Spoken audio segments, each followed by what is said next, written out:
मेरे प्यारे साथियों, आप सभी का स्वागत है आपके अपने YouTube चैनल त्रिकी नंबर 1 में। आप लोगों को मालूम है कि हमारे इस चैनल पर लुसेंट हिंदी व्याकरण की बुक चल रही थी, जिसमें हम लोगों ने चैप्टर स्टार्ट किया था समास का।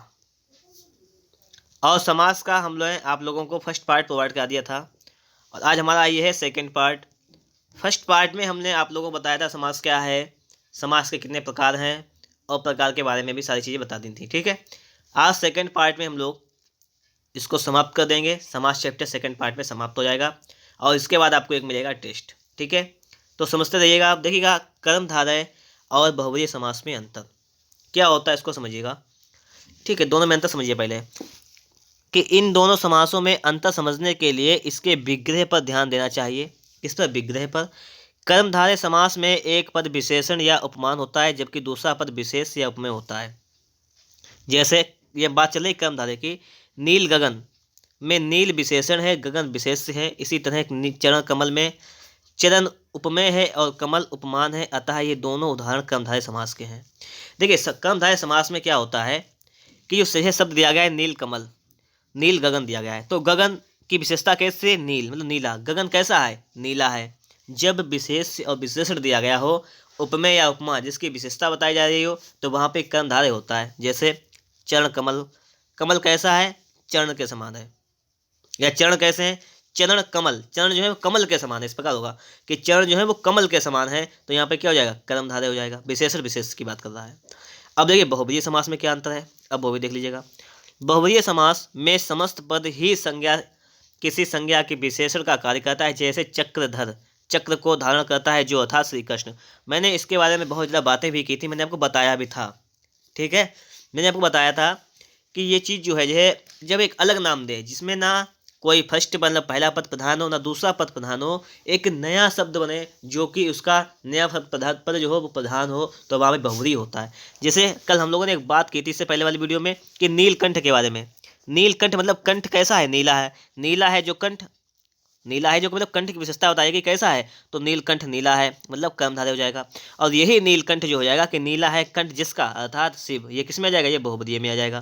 देखिए शब्द नीलकंठ है, ये नीलकंठ दिया गया है, तो आपको ऑप्शन में या तो कर्मधारय दे रखा होगा या बहुपदीय दे रखा होगा। ठीक है, एक दे रखा होगा। ठीक है, कोई सा भी एक, तो टिक कर दीजिएगा। जैसे लिखा हुआ है लंबोदर, ये भी आया था, मतलब लंबोदर मोटे पेट वाला।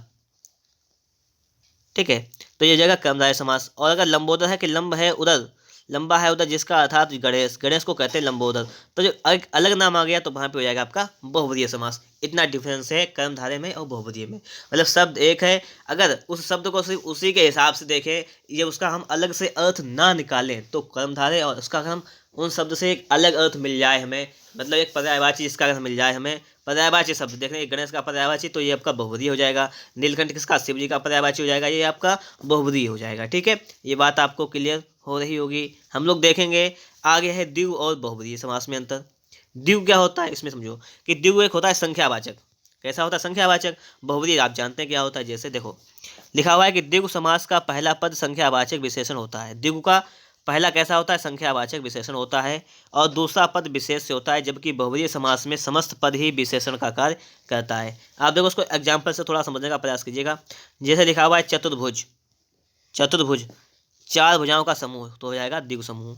और अगर इसी चतुर्भुज को हम लिख लें कि चार है भुजाएं जिसकी, अर्थात विष्णु, तो उसे आ जाएगा बहुवचन। मतलब चतुर्भुज को अगर हम लें एक पर्यायवाची शब्द के रूप में, तो ये विष्णु का पर्यायवाची हो जाएगा, तो इसका हो जाएगा बहुवचन समास हो जाएगा। और अगर हम देखें एक संख्याओं के रूप में कि जिसमें चार भुजाएं होती हैं, तो उसे कहते हैं द्विगु हो जाएगा। जैसे पंचवटी मतलब पांच बटों का समाहार हो जाएगा द्विगु समास। और पंचवटी क्या होता है? पांच बटों से घिरा एक निश्चित स्थल, अर्थात दंडकारण्य में स्थित वह स्थान जहाँ वनवासी राम ने सीता और लक्ष्मण के साथ निवास किया, तो इसे यह हो जाएगा बहुवचन समास। मतलब जिसका एक अलग रूप दिखाई दे। पंचवटी मतलब पांच वटों का समाहार, ये सिंपल भाषा का है, तो द्विगु हो जाएगा। और अगर इसी को थोड़ा सा हम वालिकता से समझें, तो इसको क्या हो जाएगा कि पांच वटों से घिरा एक निश्चित स्थान स्थल, तो ये आपका कौन सा हो जाएगा? आपका बहुवचन हो जाएगा। ये बात भी आपकी क्लियर हो रही होगी। जैसे अगला एक आया है दशानन। दशानन मतलब है 10 आननों का समूह, उसे हो जाएगा द्विगु समास। और दशानन मतलब 10 आनन है जिसके, अर्थात रावण, तो ये बहुवचन समास। तो आपने समझा होगा कि बहुवचन समास क्या है, कि बहुवचनीय समास जो है इसमें एक नया शब्द आ जाता है, सीधी सी बात ये है। और द्विगु समास समझ गए होगे क्या होता है, इसमें संख्यावाचक होता है, ठीक है। लेकिन जब आपको ऑप्शन मिलेगा तो इनमें से एक मिलेगा या दोनों मिलेंगे तो आप लोग दोनों को टिक करेंगे, इस प्रकार से समझिएगा, दोनों होता है, ठीक है। और इसके बाद हम लोग देखेंगे कि ये जो अगला है द्विगु और कर्मधारय में अंतर क्या होता है, ये भी देख लो। जैसे लिखा हुआ है कि द्विगु का पहला पद हमेशा संख्यावाचक विशेषण होता है, दूसरे पद की गिनती बताता है, जबकि कर्मधारय का एक पद विशेषण होने पर संख्यावाचक कभी नहीं होता। मतलब द्विगु का जो है पहला पद जो है हमेशा संख्यावाचक विशेषण होता है और दूसरे पद की गिनती बताता है, ये तो हो जाएगी द्विगु की बात। और कर्मधारय का क्या है कि कर्मधारय का एक पद विशेषण होने पर भी संख्यावाचक कभी नहीं, मतलब संख्यावाचक नहीं होता है। अगला है कि द्विगु का पहला पद ही विशेषण बनकर प्रयोग में आता है, जबकि कर्मधारय में कोई भी पद दूसरे पद का विशेषण हो सकता है, कोई भी हो सकता है। जैसे देखो समझो, इसको तो आसानी से समझ सकते हो। जैसे लिखा हुआ है नवरत्न, क्या लिखा, नव, गिनती आ गई कि 9 रत्नों का समूह, जब गिनती आ जाए आप समझिएगा तो कैसा हो जाएगा, द्विगु समास हो जाएगा। चतुर्वर्ण, तो 4 वर्णों का समूह, ये भी कैसा हो जाएगा, आपका द्विगु समास हो जाएगा।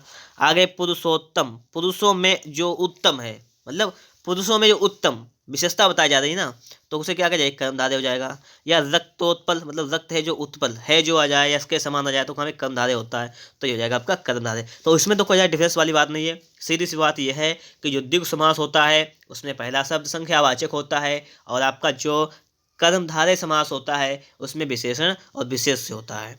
आगे संधि और समास में अंतर देखिएगा कि संधि और समास में क्या अंतर होता है, इसको समझिएगा। हम लोगों ने संधि का चैप्टर पढ़ लिया है, समास का भी पढ़ लिया। देखें, अर्थ की दृष्टि से यद्यपि दोनों शब्द समान हैं, अर्थात दोनों का अर्थ मेल ही है, संधि का भी अर्थ होता है मेल, समास का भी अर्थ होता है मेल, परंतु दोनों में कुछ भिन्नताएं हैं जो निम्नलिखित है। ऑप्शन में पूछता है, जैसे क्या है, संधि जो है वर्णों का मेल है जबकि समास शब्दों का मेल है। संधि में जो होता है वो वर्ण का मेल होता है, पूछता है ऑप्शन में कि वर्णों का मेल क्या कहलाता है, तो संधि, और शब्दों का मेल समास। ये क्वेश्चन यहाँ से बनता है, ठीक है, इसको ध्यान रखना है इतनी बात को, ये यहाँ से क्वेश्चन बनते हैं। इसके बाद आगे है, इसको समझिएगा कि संधि में वर्णों के योग से वर्ण परिवर्तन भी होता है, जबकि समास में ऐसा नहीं होता। आपने संधि में खूब नियम पढ़े हैं कि संधि में जब वर्ण आ ई मिलकर ए बना देते हैं, जिस प्रकार से शब्द होता है कि संधि में जो होते हैं वर्ण के योग से एक नया परिवर्तन आ जाता है, जबकि समास में ऐसा कोई परिवर्तन नहीं होता है। ये बात भी क्लियर है। अगला है कि समास में बहुत से पदों के बीच के कारक चिन्हों का अथवा समुच्चय बोधकों का लोप हो जाता है, ये भी आपने पढ़ा है, ठीक है। समास में बहुत से पदों का जो होता है कारक चिन्ह का लोप हो जाता है, किसमें होता है, तत्पुरुष समास में हो जाता है। जैसे अब देखो यहाँ पर जैसे लिखा हुआ है विद्या और आलय, इसको मिलाया गया है तो हो जाएगा विद्यालय, तो ये हो जाएगी संधि। और राजा का पुत्र इसे लिख दिया गया है राजपुत्र, इसमें का लोप कर दिया गया है, ये हो जाएगा आपका समास। कौन सा समास हो जाएगा, तत्पुरुष समास। मैंने आपको इसके बारे में भी पढ़ाया है। आगे है कि संधि के तोड़ने को संधि विच्छेद कहते हैं, और जबकि समास के पदों को अलग करने की क्रिया को समास विग्रह कहते हैं। मतलब संधि को जब हम तोड़ते हैं, मतलब शब्द जुड़े होते हैं और उनको जब हम अलग अलग करते हैं तो उसे हम कहते हैं संधि विच्छेद, और जबकि समास के जो पद होते हैं जब उन्हें अलग अलग करते हैं तो उन्हें हम कहते हैं समास विग्रह। तो ये बात भी क्लियर हो रही होगी आप लोगों को कि समास विग्रह क्या होता है और संधि विग्रह क्या और संधि विच्छेद क्या होता है, ठीक है। हमने इन चीज़ों को भी कवर कर लिया है, और हम लोग आगे देखेंगे ये कि आगे आपके सामने है कि समास निर्णय की समस्या। अब देखो इसको हम पढ़ लेते हैं क्या है इसमें, जो हमारे लिए बेहतर होगा वहाँ पे समझा देंगे आपको, नहीं होगा तो इसको हटा देंगे, कोई दिक्कत नहीं है। देखो कि जब परीक्षक शब्द देते हैं और उनमें समास को चिन्हित करने के लिए परीक्षार्थी से कहते हैं, तब परीक्षार्थी के लिए समास निर्णय की समस्या उठ खड़ी होती है। इसमें कुछ नहीं था यहाँ तक। कारण यह है कि समास विशेष का निर्णय विग्रह से होता है, परिणामतः परीक्षार्थी शब्द का कोई भी विग्रह करने के लिए स्वतंत्र होता है। इसे एक उदाहरण से समझा जा सकता है। तो यहाँ तक तो कोई लॉजिक नहीं था, कोई याद करने वाली बात नहीं थी। अब देखो जैसे दिया है इन्होंने, यहाँ पर एक शब्द देखो आपको दिया गया है विद्याधन, क्या दिया गया है, विद्याधन। तो जैसे यहाँ पर लिखा हुआ है आपका उदाहरण विद्याधन, हम लोग इससे समझेंगे। जैसे लिखा हुआ है कि विद्याधन का 6 तरह से विग्रह किया जा सकता है। पहला है कि विद्या से अर्जित धन, विद्या से या द्वारा हो जाता है तो यहाँ पे हो जाएगा आपका तृतीया तत्पुरुष, एक ये हो गया आपका समास। या ऐसे करेगा तो विद्या के लिए धन हो जाएगा, के लिए आ जाएगा चतुर्थ तत्पुरुष। फिर विद्या का धन षष्ठी तत्पुरुष, विद्या रूपी धन कर्मधारय, क्या हो जाएगा यहाँ पर, कर्मधारय भी हो जाएगा तत्पुरुष भी। और विद्या और धन तो यहाँ पे हो जाएगा द्वंद्व, विद्या है वह धन जिसका, वह उसे कहते हैं सरस्वती, तो बहुवचन। तो विद्याधन को आपने देखा है, तो इसे हम किस प्रकार से कर सकते हैं? देखो विद्या तो ये तत्पुरुष भी आ जाता है, द्वंद्व भी आ जाएगा, कर्मधारय भी आ जाएगा, बहुव्रीहि भी आ जाएगा। हमने यहाँ पे इसको समझा। अब देखो आगे भी समझते हैं कि यदि परीक्षक प्रश्न में स्वतंत्र शब्द की जगह वाक्य में प्रयुक्त शब्द यानी पद में समास बताने को कहे तो यह समस्या नहीं उठेगी, क्योंकि वाक्य में प्रयुक्त होने पर शब्द सीमित होकर पद बन जाएगा और पद का एक विग्रह होगा, यानी दुविधा की स्थिति नहीं रहेगी। जैसे वसंत पंचमी के दिन विद्याधन की पूजा की जाती है। विद्या है धन जिसका अर्थात सरस्वती, बहुव्रीहि समास। अब देखिए यहाँ पर बात क्लियर हो गई, बिल्कुल यहाँ पर बात जो थी वो क्लियर हो गई। यहाँ पर जो कह रहा था कि अगर आपसे पूछे, यहाँ पर कह रहा है कि परीक्षार्थी शब्द का कोई विग्रह करने के लिए स्वतंत्र होता है, मतलब जो है वो स्वतंत्र होता है। आप जो हैं वो स्वतंत्र हैं, कुछ भी कर सकते हैं विग्रह। लेकिन आपसे जो है अगर ये निश्चित कर दिया जाए, आपसे यह निश्चित कर दिया जाए, देखिए आपसे कह दिया जाए कि परीक्षक प्रश्न में स्वतंत्र शब्द की जगह स्वतंत्र ना शब्द ना कहकर क्या पूछे कि प्रयुक्त शब्द यानी पद में कौन सा समास है, ये कहे, तो वहाँ पर विद्याधन का अगर निकालें तो इसमें क्या हो जाएगा आपका कि विद्या है धन जिसका अर्थात सरस्वती, ये आपका बहुव्रीहि समास, ये आपका बिल्कुल बेहतरीन तरीके से क्लियर हो जाएगा यहाँ पर। तो मतलब क्या है कि हमें ज़्यादा चक्कर में नहीं पड़ना है, हमें क्या देखना है कि उसका सटीक क्या निकल रहा है, मेन चीज़ हमें सटीक पर जाना है। इसका मतलब यही है कि समास निर्णय की समस्या में विद्यार्थी को क्या करना है, सटीकता पर ज़्यादा ध्यान देना है। अब देखो आगे अगला दिया गया, यहाँ पे इसको समझो। जैसे यहाँ पे दिया गया है, इसको देखो पहले, ये दो चीज़ें दे रखी हैं। इसमें कह रहा है कि विद्याधर शर्मा की समृद्धि का राज विद्याधन से ही है। विद्या से अर्जित धन तत्पुरुष, विद्याधन मतलब विद्यारूपी धन कर्मधारय समास कि चाह रखने वाले को विद्याधन विद्या है धन जिसका अर्थात सरस्वती की पूजा करनी चाहिए। मैंने एक पीताम्बर खरीदा, पीला वस्त्र कर्मधारय समास, पीताम्बर मतलब पीला वस्त्र, मैंने पीताम्बर की पूजा की तो पीत है अंबर जिसका अर्थात विष्णु, बहुव्रीहि समास। तो मतलब देखिए हमने क्या किया यहाँ पर कि शब्द का जो हम जिस हिसाब से हम उसको सेट करते हैं और उसका हम अर्थ निकालने की कोशिश करते हैं तो उसी प्रकार से वो समास भी बनता है। ठीक है, ये है यहाँ पर सीधा निष्कर्ष। हम देखेंगे आगे के समास विग्रह को देखेगा। जैसे लिखा हुआ है अगोचर, इसका समास विग्रह करेंगे तो हो जाएगा न अगोचर, न गोचर, तो ये हो जाएगा न समास। क्यों हो जाएगा? क्योंकि देखिए मैंने आपको इससे पहले की वीडियो में बताया था कि तत्पुरुष समास के कुछ अलग भाग भी होते हैं, तो वही है कि जिसमें ना आता है। जैसे अचल तो नाचल, अजन्मा तो ना जन्मा, अठन्नी 8 आनों का समाहार, ये क्या हो जाएगा, ये द्विगु हो जाएगा। अठन्नी मतलब 8 आनों का समाहार है तो ये द्विगु हो जाएगा, गिनती आ गई। अधर्म मतलब ना धर्म, अनंत ना अंत, अनेक ना एक, अनपढ़ ना पढ़, तो ना समास हो जाएगा ना या समास। आगे देखिएगा आपको लिखे हुए हैं अनभिज्ञ तो ना अभिज्ञ, अन्याय मतलब ना न्याय, अनुचित ना उचित, अपवित्र ना पवित्र, अलौकिक ना अलौकिक, तो ये हो जाएंगे ना समास, ना या समास। ठीक है, आगे देखेंगे अगर हम लोग तो यहाँ पे लिखा हुआ है अनुकूल, क्या लिखा हुआ है अनुकूल मतलब कुल के अनुसार, ये हो जाएगा आपका अव्ययभाव समास, कुल के अनुसार। अनु आ गया तो अनुरूप मतलब हो जाएगा रूप है, रूप के ऐसा, अव्ययभाव समास। आसमुद्र तो समुद्र पर्यंत, अव्ययभाव समास, आ गया कैपिटल आ। आजन्म जन्म से लेकर, अव्ययभाव। आशालता आशारूपी लता, आशा लता लिखा तो आशारूपी लता। आप बीती तो आप पर बीती, ये हो जाएगा आपका आप पर बीती। ये देखो आशा रूपी लता, ये तो हो जाएगा आपका कम, यहाँ पे अलग है। आप बीती मतलब आप पर बीती, यहाँ पर क्या आ जाएगा विभक्ति का लोप हो जाता है, यहाँ पर ये सप्तमी हो जाएगा, पर में पेपर होता है सप्तमी में, ये सप्तमी तत्पुरुष हो जाएगा।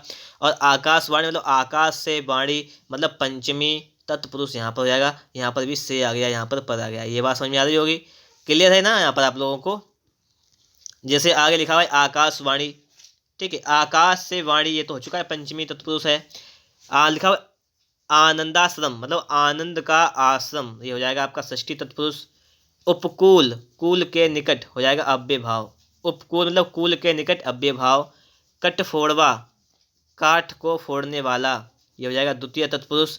कपीस कपियों में है ईश जो हनुमान, कपीस कहते हैं किसको, हनुमान को, तो ये हो जाएगा आपका बहुव्रीहि। कर्महीन मतलब कर्म से हीन, ये हो जाएगी आपकी पंचमी। और कर्म निरत, कर्म में निरत मतलब सप्तमी तत्पुरुष हो जाएगा। कवि श्रेष्ठ मतलब कवियों में श्रेष्ठ, सप्तमी तत्पुरुष में पेपर। का पुरुष तो हो जाएगा कायर पुरुष, ये हो जाएगा आपका कर्मधारय मतलब पुरुष की ये विशेषता बताई गई कि वो कैसा है, वो कायर है। आगे है आपका, इसको देखिएगा, आगे लिखा हुआ है कुंभकार। कुंभकार मतलब क्या है, कुंभ को बेचने, कुंभ को करने या बनाने वाला, तो उपपद तत्पुरुष, ये कैसा हो जाएगा, कुंभकार हो जाएगा उपपद तत्पुरुष। ये नया पढ़ा आपने, ये लिखा हो काव्यकार, काव्य की रचना करने वाला, ये भी हो जाएगा उपपद तत्पुरुष। ये देखिए अभी तक आपने इनके नाम नहीं पढ़े थे तो इनको भी हमने पढ़ लिया है। कृषि प्रधान मतलब कृषि में प्रधान, सप्तमी तत्पुरुष। कुसुम कोमल, कुसुम के समान कोमल, कर्मधारय, कुसुम के समान कोमल मतलब कर्मधारय। कपोत ग्रीवा, कपोत के समान ग्रीवा, कर्मधारय। कपड़ा लत्ता, कपड़ा और लत्ता द्वंद्व हो जाएगा, और आ गया ना यहाँ पर द्वंद्व। कृष्णार्पण, तो कृष्ण के लिए अर्पण, कृष्ण के लिए आ गया ना पे, तो हो जाएगा तत्पुरुष में कौन सा चतुर्थी विभक्ति का। अगर आगे देखें तो आगे आपका लिखा हुआ है क्षत्रियाधम, क्षत्रियाधम मतलब क्षत्रियों में अधम, ये हो जाएगा आपका ये क्षत्रियों में अधम, तो सप्तमी तत्पुरुष है, ठीक है। खगेश, खगों का ईश है जो गरुण, खगेश किसे कहते हैं, गरुण को कहते हैं, खगेश कहते हैं गरुण को, तो यहाँ पर हो जाएगा बहुब्री है। गंगा जल, गंगा का जल, ये आ जाएगा आपका षष्ठी, ये षष्ठी तत्पुरुष हो जाएगा, ठीक है। गगनांगन हो जाएगा गगन रूपी आंगन, ये हो जाएगा कर्मधारय, मतलब क्या है, आंगन की विशेषता बताई गई, वो कैसा है, वो गगन रूपी है। आगे देखिएगा, आगे आपका लिखा हुआ है, इसको देखिएगा, गगनचुंबी मतलब गगनचुंबी, गगन को चूमने वाला, यहाँ पे को विभक्ति आ गई है, इसका मतलब क्या है, ये द्वितीय तत्पुरुष हो जाएगा। घोड़ा गाड़ी मतलब घोड़ा और गाड़ी, इसके बीच योजक चिन्ह लगा हुआ है, इसका मतलब घोड़ा और गाड़ी, ये हो जाएगा द्वंद्व समास। ग्रामोद्धार, ग्राम का उद्धार, षष्ठी तत्पुरुष। गिरहकट, तो गिरह को काटने वाला, गिरहकट ग्रह को काटने वाला, द्वितीय तत्पुरुष का आ गया। गिरिधर मतलब गिरि को धारण करने वाला, अर्थात श्री कृष्ण, गिरिधर कहते हैं श्री कृष्ण जी को, गिरि माने पर्वत, तो हो जाएगा बहुब्रीय समास। गुरु सेवा मतलब गुरु की सेवा, हो जाएगा षष्ठी तत्पुरुष। गोपाल, गो का पालन करे वह श्री कृष्ण, क्या होता है, बहुब्रीय हो जाएगा। गोपाल मतलब गो का पालन करे जो श्री कृष्ण, हो जाएगा आपका बहुब्रीय।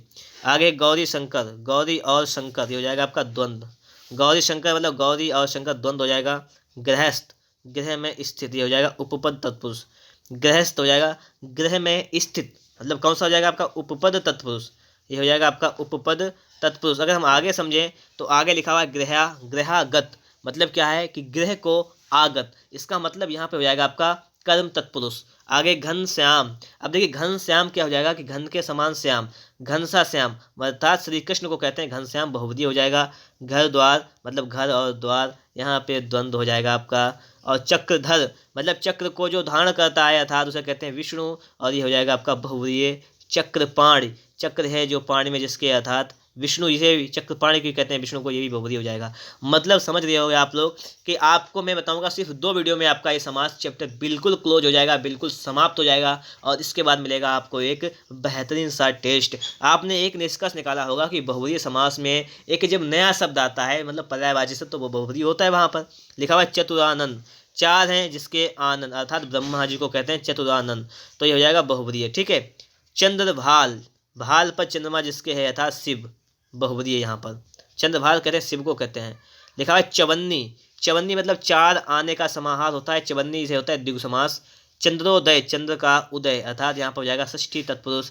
चंद्रवदन, चंद्रवदन पे क्या हो जाएगा, चंद्रमा के समान बदन, कर्मधारय हो जाएगा। चरण कमल, कमल के समान चरण, चरण कमल का है यहाँ पर, कमल के समान चरण, कर्मधारय मतलब विशेषता बताई गई है। चिड़ी मार, चिड़िया को मारने वाला, द्वितीय तत्पुरुष। चौपाया, 4 पाँव वाला, ये हो जाएगा द्विगु समास, कैसा हो जाएगा, द्विगु। चौराहा, 4 राहों का मिलन, ये 4 राहें गिनती आ गई तो ये भी आपका द्विगु हो जाएगा, ठीक है। आगे देखिएगा, इसको भी हम लोग समझ लेते हैं कि ये क्या हो जाएगा। यह लिखा हुआ है आपका जलज, क्या लिखा हुआ है, जलज, जलज का हो जाएगा जल में उत्पन्न होता है जो, अर्थात कमल को कहते हैं जलज, जो जल में उत्पन्न होता है, तो यह हो जाएगा आपका बहुब्रीय। जलद, ये क्या है कि जल देता है वह, अर्थात बादल, ये हो जाएगा आपका बहुब्रीय। मतलब क्या है कि जब पर्यायवाची है, जलद जलज पर्यायवाची है कमल का, तो समझ लीजिएगा बहुब्रीय हो जाएगा। जलद पर्यायवाची बादल का, बहुब्रीय। जन्मांध मतलब जन्म से अंधा जो है, तो ये से अभिव्यक्ति आ गई है, इसका मतलब तृतीय तत्पुरुष हो जाएगा। जीवन मुक्त मतलब जीवन से मुक्ति, पंचमी। जेब घड़ी मतलब जेब के लिए घड़ी, तो हो जाएगा चतुर्थी, के लिए आ जाएगा। ठकुर सुहाती मतलब ठाकुर के लिए रुचिकर बातें, चतुर्थ पंचमी के लिए। तिल पापड़ी, तिल से बनी पापड़ी, से कर्मधारय हो जाएगा यहाँ पर आपका। तिल से पापड़ी मतलब पापड़ी जो है वो कैसे बनी हुई, तिल से बनी हुई है, तिल पापड़ी। तिल चट्टा, तिल को चाटने वाला, तिल चट्टा, द्वितीय तत्पुरुष हो जाएगा। दया सागर, दया का सागर, षष्ठी तत्पुरुष हो जाएगा। दया सागर का, दया का सागर। आगे लिखा हुआ है दही बड़ा, मतलब दही में भिगोया बड़ा। मध्यम पद लोपी कर्मधारय, मतलब दही बड़ा में कौन सा हो जाएगा, कर्मधारय हो जाएगा। ठीक है, बड़ा कैसा है, जो दही में भिगोया गया है। कौन सा है, मध्यम पद लोपी कर्मधारय। दानवीर, मतलब दान में जो वीर है वह कैसा हो जाएगा, सप्तमी तत्पुरुष। दिनादुनिन, दिनानुदिन, मतलब दिन और प्रतिदिन, ये हो जाएगा अव्यय भाव, दिन प्रतिदिन। दुख संतप्त तो हो जाएगा दुख से संतप्त, ये हो जाएगा आपका तृतीया, दुख से संतप्त। देशभक्ति, देश के लिए भक्ति हो जाएगा चतुर्थ, चतुर्थ ये तत्पुरुष। देश से निकाला, मतलब देश निकाला का हो जाएगा देश से निकाला, पंचमी तत्पुरुष। देश विदेश, मतलब देश और विदेश, ये हो जाएगा द्वंद्व। देव और असुर हो जाएगा द्वंद्व, देव देवासुर है तो देव और असुर। देशगत, मतलब देश को गया हुआ, देशगत द्वितीय तत्पुरुष हो जाएगा देशगत। धनहीन, मतलब हो जाएगा धन से हीन, पंचमी तत्पुरुष हो जाएगा धनहीन।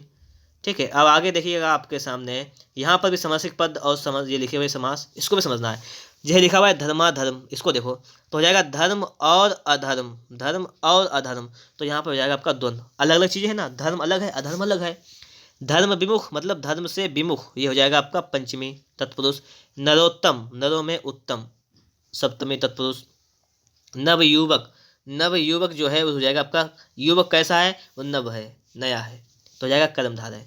नीलोत्पल, उत्पल कैसा है, नीला है, कर्मधारय। नीलांबर, नीला अंबर है या नीला है अंबर जिसका, वह क्या हो जाएगा, बलराम को कहते हैं, तो हो जाएगा आपका बहुवचन, नीलांबर बलराम को। ठीक है, पीतांबर श्री कृष्ण को।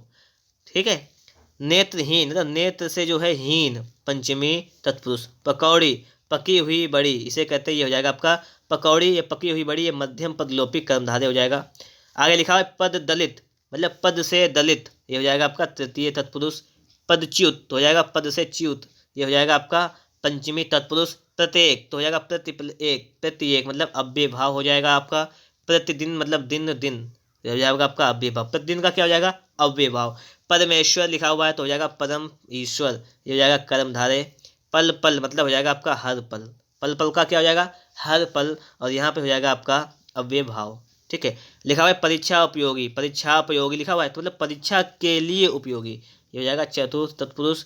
ठीक है, पाकेट मार, पाकेट को मारने वाला, ये हो जाएगा द्वितीय तत्पुरुष। और ये पाप पुण्य लिखा हुआ है ना, पाप और पुण्य हो जाएगा यहाँ पर, इसका सब विग्रह करेंगे, ये हो जाएगा आपका द्वंद्व समास। पाप पुण्य, पाप और पुण्य द्वंद्व समास हो जाएगा।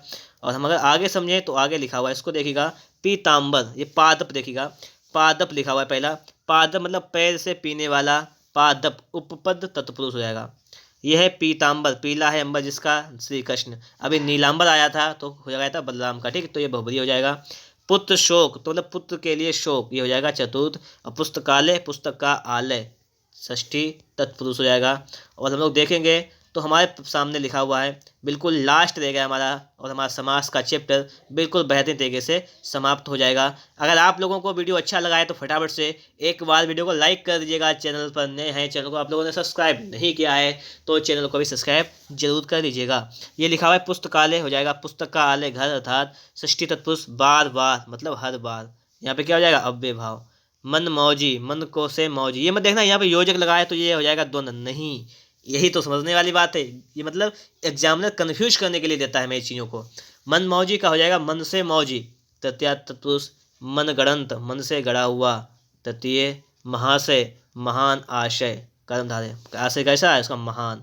आगे लिखा हुआ है मद माता, तो मद से माता, ये हो जाएगा तृतीय तत्पुरुष। महारानी, महती रानी, कर्मधारय। माल गोदाम, माल के लिए गोदाम, ये हो जाएगा चतुर्थ तत्पुरुष।